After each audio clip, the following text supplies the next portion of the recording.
This experience would specifically begin on the astral level. I would know this, as in actuality it wasn't a standard real side situation. Whereas we sleep, as we vacate the consciousness affecting physical body vehicle, the mechanics of which provide the simulation of the physical level in contained isolation, so we then are at liberty to explore multi-dimensional creation as generated via consciousness. For instead, it was an inadvertent out-of-body situation.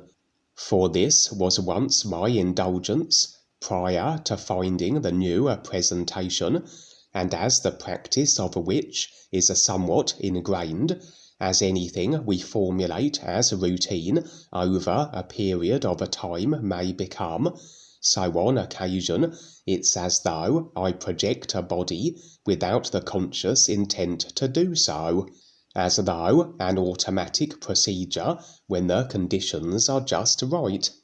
The conditions being a state where the body is asleep, but we are very much still conscious, maintaining, in other words, our personal self-consciousness, as opposed to removing our awareness from it and going fully onto the real side.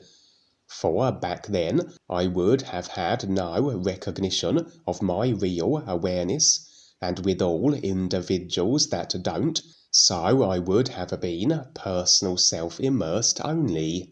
When sleeping, I would have vacated the physical level mechanics, as every being does, regardless of their extent of awareness, and generally have aspects of my overall consciousness and intent reflected back at me by way of experience, or what I would have termed then as dreamers, but on the physical and the real side back then, so I would have maintained a complete positioning with my personal self, as opposed to endeavouring to stand in the nowness of the real awareness-isness true reality, whereas we do, so a process of becoming more aware to eventual recognition of the is can take place, and the real side more so reflects this real intent as opposed to just the consciousness and personal intents mirrored back at us. For this state of a mind awake, body asleep, as the out-of-body practitioners refer to it as, is actually a placing of thought and emotion aside,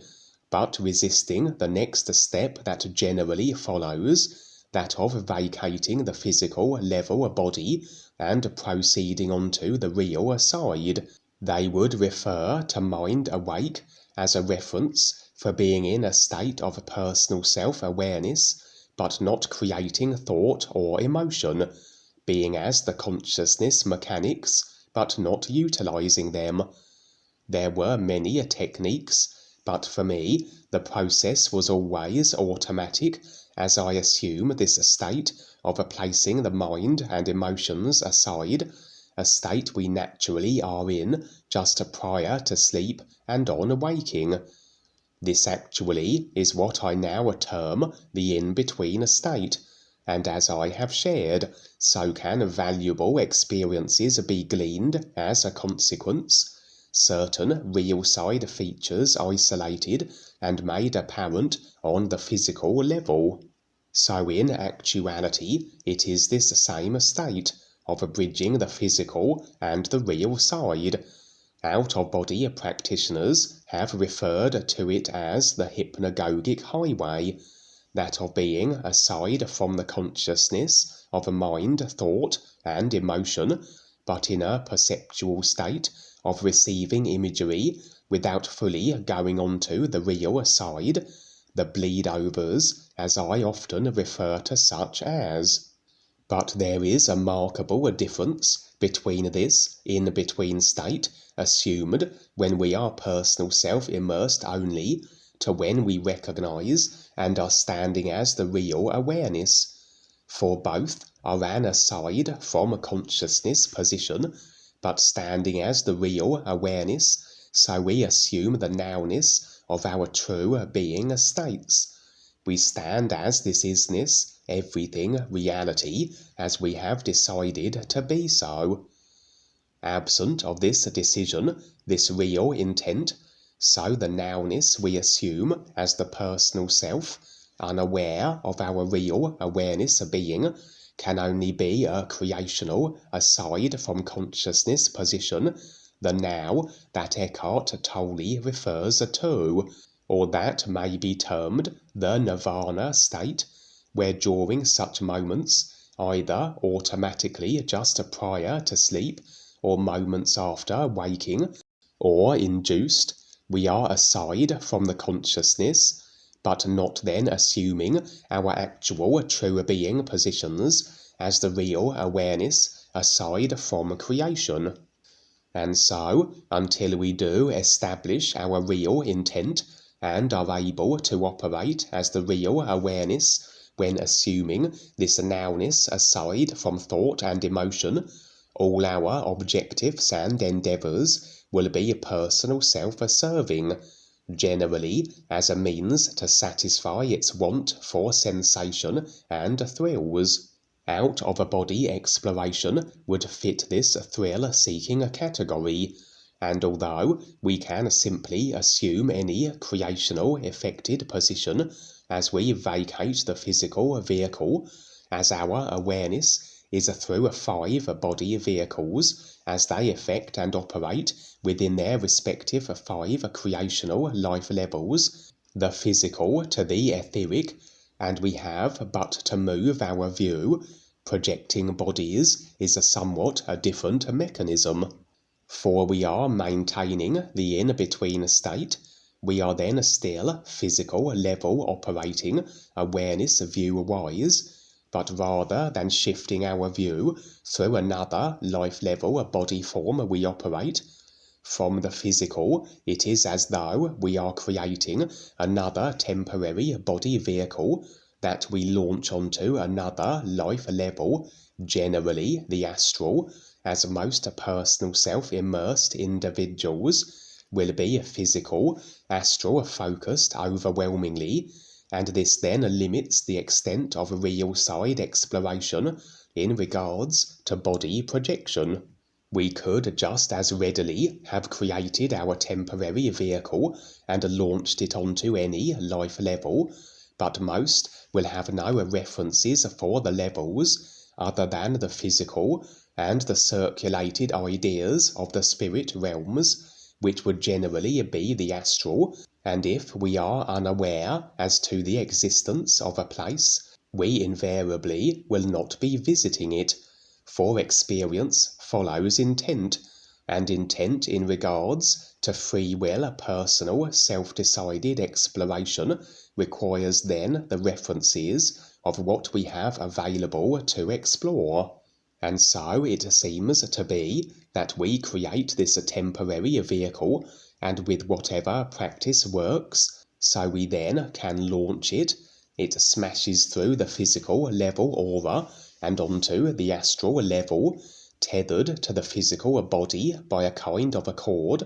and we are maintained as the personal self-awareness operating through this temporary and in fact very vulnerable vehicle. As the temporary vehicle is thrust forth, we create and maintain, for as long as we are operating in this way, holes in the physical vehicle auric field. These serve as viable portals where beings that exist where we have projected to can utilize to encroach on the physical potentially, and consistent projection practices eventually have these aura holes, these portals, as permanent conduit access points that connect in with the astral, and I have shared experiences where I would reap the effects of such practices, of entities causing a physical level mischief, even as I ceased such, and would see the greater awareness prudence of real side guide-provided experiences. For in the early days of finding the new presentation and beginning my awareness process, I shared many an entity-related situation, and with my greater awareness, so I could perceive these auric holes on several occasions, and through the real awareness ability, these portals would be sealed. It would seem that this tether, this cord, is only present as we project these temporary vehicles, as such wouldn't be present as we switch our view through the life level vehicles our awareness operates through naturally. It's a little like in a movie where an individual is exploring a particular location and his only means of return is via a rope tied around his waist that the others of his group are holding,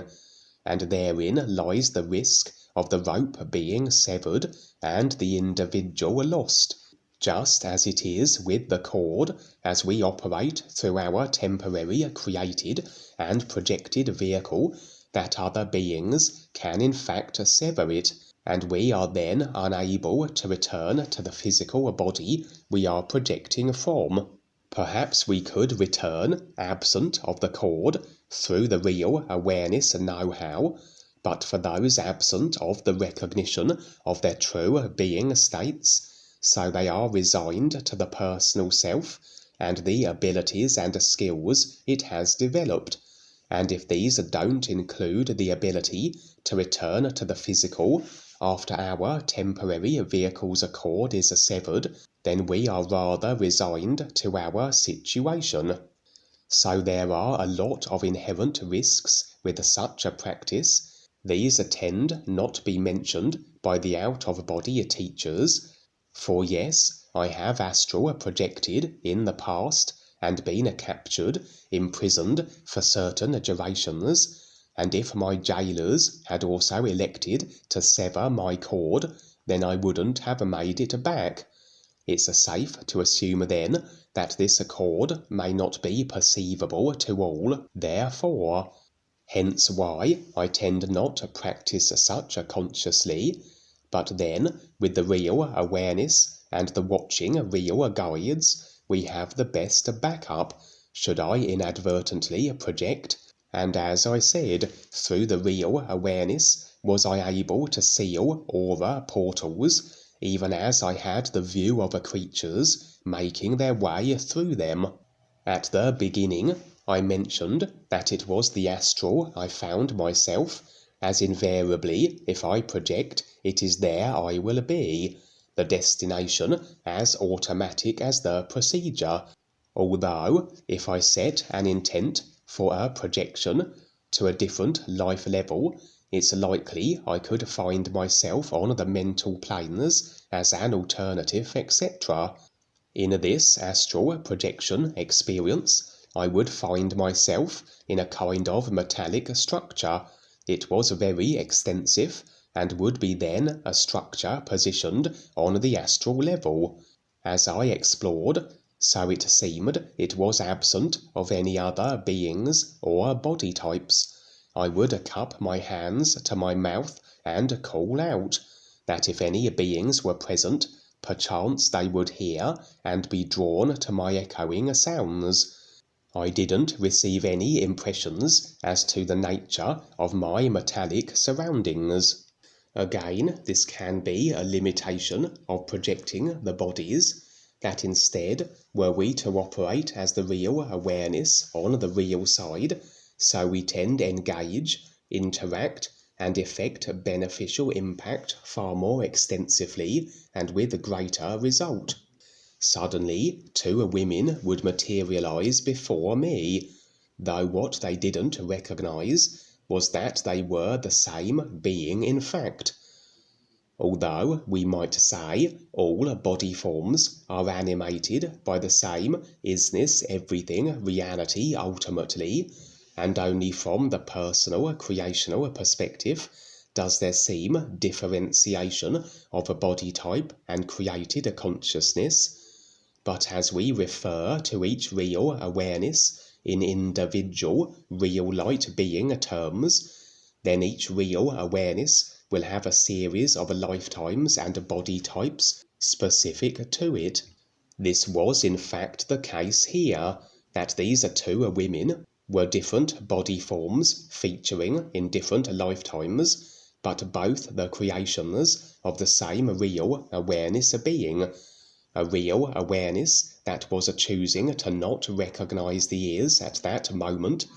Consequently, with all its created body forms and lifetimes, so the personal self was operating as immersed within its own simulated, created consciousness reality, with no intent set with that which animated it, the real awareness. Generally, then, with such an individual, there will be no conscious recognition of previous lifetime details, as the references and experiences are not available as the current body form memory, but rather transferred to the subconscious. And so these two women, body forms of the same real awareness, were unrecognizing that they were each standing next to what was in reality a lifetime body form that was their own. Why they were both present simultaneously was curious, but then, in reality, it is only the mechanics of consciousness that affect body forms, where through them ideas can be experienced as a simulation in isolation of each other, where lifetimes can be segregated and placed in a linear sequence, where in actuality every idea, every lifetime is present in the nowness of the everything isness, and absent of the mechanics which present this segregation of form, experience, and lifetime, would everything be present. As it transpired, both these women, who were lifetime body form creations of the same real awareness, had in fact assumed the position as my mother in whatever lifetimes this had been, as my real awareness impressions revealed. Appearance-wise, one was apparently human, which was in fact the more recent body form, literally speaking, a more recent lifetime where she was my mother, and the other looked very demonic indeed. She had red scaled skin, horns protruding from her head, and had been my mother from a lifetime far older, indicating that this being had assumed the role of my mother on at least 2 occasions then, under rather different life and body form circumstances. But just as the 2 women were oblivious at how they were the same individual in fact, also were they unaware of their relationship in regards to myself, as though I had inadvertently stumbled upon the body forms somewhat removed from their usual lifetime settings, and placed within this metallic enclosure, and however that would have been for them from their perspective views. I had the sense that from their perspectives they still were living the lifetimes that their body forms were operating within, as every idea of a consciousness is in effect now, and we can visit any experience or lifetime as a consequence, like selecting a movie from the shelf, and that the real awareness, or something, had as though isolated the idea of their body forms within this alternative environment. I would attempt to communicate with them, as evidently there was reason and purpose behind this situation. They wouldn't react or respond other than the slightest suggestion of confusion. Very likely then, as I said, they were operating in their respective time streamers, and may have had a slight indication of my presence from their positions, maybe a faint voice in their mind, or perhaps a brief glimpse of an apparitional form, suggesting quite readily that many of the ghosts we may encounter could quite as easily be forms, that from the perspective literal consideration of the observer are in fact from the future, but were one to be able to make a contact and communicate in this way, so therein lies the possibility of effecting change in what would be construed as the past from an astral projected experience, though far easier to do such if this is our inclination and if it makes sense via the real awareness, which can actually position us in what is, from the personal self perspective, the past. And every experience is valid, be they astral projections or real side, as long as we maintain the recognition that all experience, regardless of its nature, are for the sole purpose of recognizing the years by way of comparison, and we endeavour to not be caught or locked into the experience, or indeed any explanation we apply, but maintain an objective indifference. For even that which we consider and evaluate in relation to the experience by way of explanation are also as ideas that serve as comparisons. And so, what is a constant as we proceed with our process is being provided experiences. We then formulate the explanations, and that entire package is as another overall comparison to recognize the years by.